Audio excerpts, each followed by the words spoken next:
Glass tables can enhance any home, but keeping them clean can be a challenge.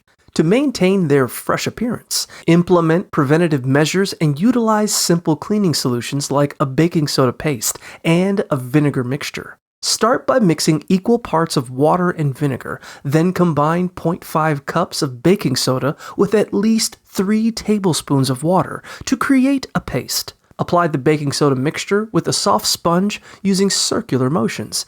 Then rinse the table with the vinegar solution. Use a plastic squeegee to remove excess liquid and allow the surface to air dry. For routine cleaning, consider using a commercial glass cleaner or white vinegar in a spray bottle. Wipe the surface with a lint-free microfiber cloth in long circular motions and place coasters under drinks to prevent residue.